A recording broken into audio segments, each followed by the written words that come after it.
Avis vascular centre మన దేశంలోనే the best varicose vein hospital. మా ఆయన గురించి తెలియని వారంటూ ఎవరూ లేరు. పెద్ద పెద్ద మంత్రులకే సలహాలు ఇస్తూ ఉంటారు. మంత్రుల గురించి ముఖ్యమంత్రికే సలహాలు ఇస్తూ ఉంటారు. ఇంతకు ముందున్న ఎస్ఐని ట్రాన్స్ఫర్ చేయించింది ఈయనే. అలాంటి ఆయన వారం రోజుల నుంచి పేరేంటమ్మా? బాగుంది. రామాయణం అంతా విని రాముడికి సీత ఏమవుతుంది అన్నాడట. ఆయన పేరు విష్ణుమూర్తి. ఏందా లొల్లి? ఇది పోలీస్ స్టేషనా రైల్వే స్టేషనా? ఏమయ్యా జర సిగరెట్ అందుకో. ఏమైందమ్మా? మా ఆయన వారం రోజుల నుంచి కనపట్టం లేదండి. ఇదిగో ఫోటో. పోనీ తీరాదు. 4 దినాలు మంచిగా గాలి తిని వస్తాడు. చూడనీకైతే దేశముదురు లెక్క గుర్తుండు.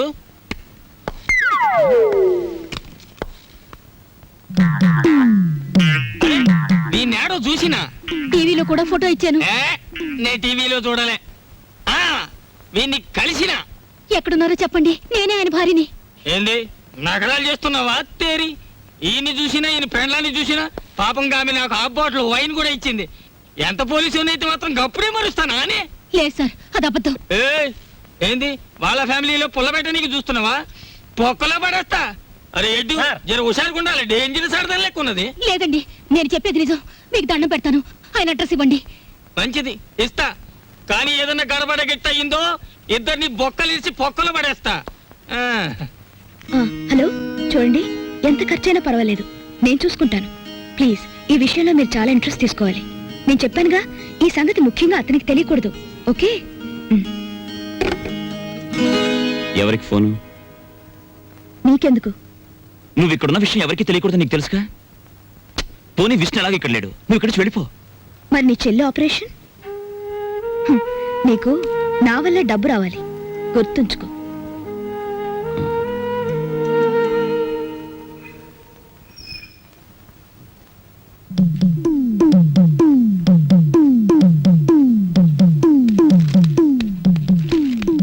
అమ్మా, పుస్తకం తర్వాత చదువుకోవచ్చు. చూడు, ఒక డేంజరస్ లేడీ క్యారెక్టర్ ఇప్పుడే రిక్షా దిగింది. ఆ మ్యాటర్ చూడు. ఎవరావిడ? బోల్. ఓ మహాపతివ్రత, గొప్ప శీలవతి, రోజుకు 2 సార్లు మొగుడు కాల్చూ తింటుంది. నీకే అవుతుంది. సిగ్గు విడిచి చెప్పుకోవాలంటే పెళ్ళాం. నువ్వు ఆ మ్యాటర్ సరిగ్గా డీల్ చేయకపోతే కొంప కొల్లేరైపోతుంది. చూడు. ఎవరు ఇంట్లో?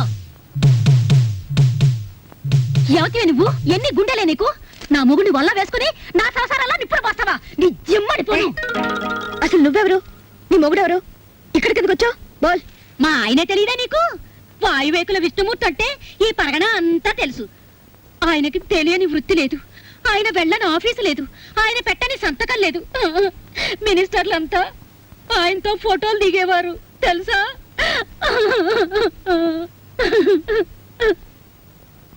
చెయ్యెత్తు మనిషి, చక్కటి బొద్దింక మీసాలు, నున్నటి క్రాఫు. ఏమిటి ఆయనలాగే ఉన్నారు? ఆయనే. ఏమండి? అమ్మా, నామతి మండ. దేన్ని చూసినా ఆయనలాగే కనపడుతుంది. కాదు, నీలాంటి వాళ్ళకి కళ్ళు బయర్లు కమ్మి కనపడినట్టే ఉంటుంది. ఏమిటే కవిత్వం మాట్లాడుతున్నావు? ఆయన వయసు ఏంటి, నీ వయసు ఏంటి? ఆయనతో నీకేమిటే సంబంధం? సిగ్గులేందానా? ఎందుకు సిగ్గు? నేను ఆయన కూతుర్ని, ఆయన నాకు బాబాయ్. బాబాయా? మరి చెప్పలేదే ఇందాకటి నుంచి? నువ్వు చెప్పనిస్తేగా. అసలు ఆయన మీద నీకు ఏం హక్కుందనొచ్చావు? ఆయన నీ దగ్గర ఉన్నప్పుడు ఆయనకి మనశ్శాంతి లేకుండా చేశావు. ఆయన మీరంతా కాకులా పొడుచూ తిన్నారు. ఇప్పుడు శోకండాలు పెట్టి లాభం లేదు. అతను కాబట్టి ఇంకా సిగ్గు లేకుండా బుద్ధి లేకుండా బతుకున్నాడు. ఇంకొకరైతే ఏ రైలు కిందో గోదాట్లోనో వాడు చచ్చేవాడు. అయ్యయ్యో, అంత మాట అనకమ్మా. ఆయన ఎక్కడున్నా 1000 ఏళ్ళు చల్లగా ఉండాలి. నా మంగళసూత్రం కలకాలం నిలవాలి. ఇలా మంగళసూత్రం కళ్ళకద్దుకుని నల్లపూసలు మింగేస్తే భర్తలు చల్లగా ఉండరు. వాళ్ళని లాలించాలి, ప్రేమించాలి. పెళ్ళైన దానికి కాపురం గురించి పెళ్లి కానిది చెప్పాల్సి వచ్చినందుకు సిగ్గుపడుతున్నాను. పొరపాటు అయిపోయింది. అసలు నాకేం అక్కర్లేదు. ఆయన ఇంటికి వస్తే చాలు. చూడమ్మా, నేనన్న మాటలు నువ్వేం మనసులో పెట్టుకోకు. ఆయన వస్తే నా మనసులో మాట ఇది అని చెప్పు. ఆయన తప్పకుండా ఇంటికి రమ్మని చెప్పమ్మా. వస్తాను. ఓహో, మ్యాటర్ బ్రహ్మాండంగా డీల్ చేసావు. థ్యాంక్స్. ఇక మా కొంప కొల్లేరు కాదు, నల్లేరు మీద నడక. What is this nonsense? ఇక్కడ నుంచి ఆయన జాగ్రత్తగా నడుచుకోండి. ఇది అర్థం కాని మ్యాటర్.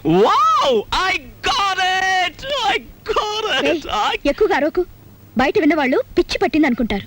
ఎవరేమనుకున్నా సరే ఇంతకంటే గట్టిగా అరుస్తాను, విష్ణుమూర్తి. ఛ! ఇలాంటి టైంలోనూ ఉండవు. అసలు విషయం ఏమిటి బోల్?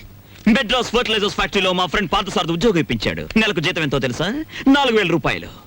రేపే మెడ్రాస్ వెళ్ళాలి. వెంటనే ఉద్యోగంలో జాయిన్ అయ్యి ఆ ఉద్యోగాన్ని అడ్డం పెట్టుకుని వాడిని ఎక్కడైనా లోన్ ఇప్పించమంటాను. ఆ లోన్తో నా చెల్లెలకు ఆపరేషన్ చేయించాలి. అబ్బా, నీ గొడవ వదిలింది.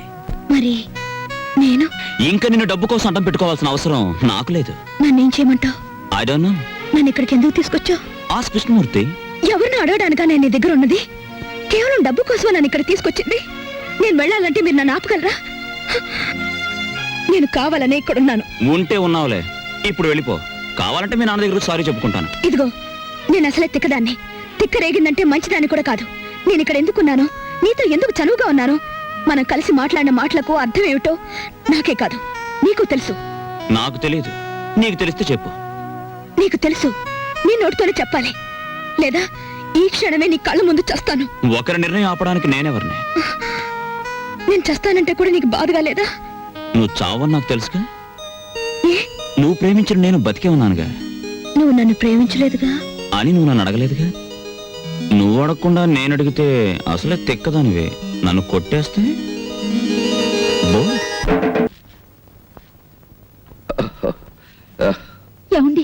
శీలవతి, క్షమించండి. వద్దు వద్దు, అలాగే మ్యాటర్ అర్థమైంది, చాలు. వచ్చావురా నాయనా, ఎన్నాళ్ళైందిరా నిన్ను చూసి. ఆగు మావయ్య, కూర్చోండి మావయ్య. బాబు మజ్జిగితేనా? ఉండండి అత్తయ్య, ఏకంగా భోజనం వడ్డించేస్తాను. ముందు కాఫీ ఇవ్వండి. ఆగండి, ఇప్పుడు నేను అయ్యో, చెప్పేది కాస్త ఏంటంటే- ఉండండి.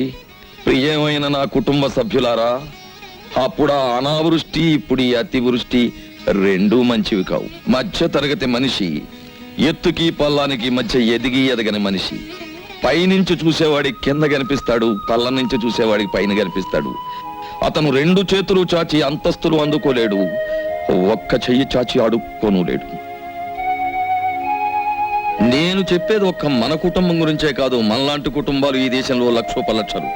ఓ మధ్య తరగతి మనిషిగా మాలాంటి కుటుంబ సభ్యులు 50 మందిని నమస్కరించి అడిగేది ఒక్కటి: ఇంటి యజమాని ఇంటికి చేరుకోగానే అతను 4 ముద్దలు తిని కడుపు చల్లార్చుకునే వరకు సమస్యలతో వేధించకండి, ప్రశాంతంగా ఉండనివ్వండి. సమస్యల్ని ఎదుర్కొని పరిష్కరించే మనోధైర్యాన్ని అతనికి ఇవ్వండి, సమస్యలతో మాత్రం భయపెట్టే.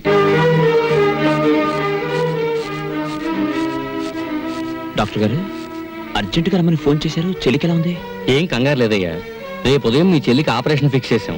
ఆ విషయం చెప్దామని ఫోన్ చేశాను. సారీ సార్, మీరు ఆపరేషన్ అడిగిన డబ్బు నేను ఇంకా కూడబెట్టుకోలేకపోయాను. డబ్బు ఏర్పాటంతా నిన్నే జరిగిపోయింది.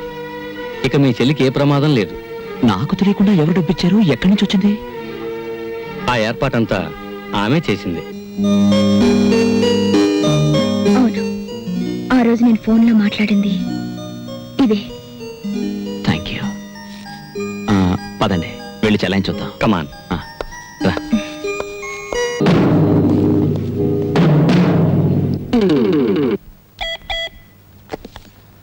హలో హలో సాబ్. ఎస్, మీ అమ్మాయి దొరికింది. కథ వేరేలా ఉంది. వాడు బ్లాక్ టైగర్ కాదు, రెడ్ టైగర్ కాదు, ఒట్టి హోటల్ సర్వర్. వాణ్ణి మీ అమ్మాయి ప్రేమించింది. ఇప్పుడు ఎలా ప్రొసీడ్ అవ్వమంటారు? కరీం భాయ్, నీ రేటు పెంచుతున్నాను. నిన్నటి వరకు ఇది నా కూతురి సమస్య. ఈవేళ నుంచి ఇది నా కుటుంబ సమస్య, నా పరువు ప్రతిష్టల సమస్య. 24 గంటల్లోగా వాడి శవం నాకు కనిపించాలి. ఓకే సాబ్. మొత్తానికి మా చెల్లెమ్మకు ఆపరేషన్ జరిగిపోతుంది. నీ మనసు మంచిది, అందుకే సమయానికి డబ్బు వచ్చింది. కరెక్ట్ బాబాయ్, రేపు ఆపరేషన్ జరిగిపోతుంది. వారం రోజుల్లో మా చెల్లెమ్మకు నయం కూడా అయిపోతుంది. అప్పుడు ఎంచక్కా మనం అందరం హాయిగా ఉంటాం. ఏమా, నువ్వేమంటావు చెప్పు. అవును, నా ఆపరేషన్ అయ్యే డబ్బు గురించి మీరు ఎటువంటి తప్పు చేయలేదు కదూ, చెప్పండి. నా ఆపరేషన్ డబ్బు కోసం మీరే తప్పు చేయలేదని నా మీద ఒట్టేయండి. అప్పుడే నేను ఆపరేషన్కి వెళ్తాను. లేదమ్మా, మరి నా మీద ఒట్టే చెప్పండి. మేమెప్పుడైనా తప్పుడు పని చేస్తే ఇంకెప్పుడు నా మొహం నీకు చూపించను అని తోటే చెప్తున్నా. అవును, మేము తప్పుడు పని చేస్తే మా మొహం ఎప్పుడు చూపించాం. నీ మీదొట్టు.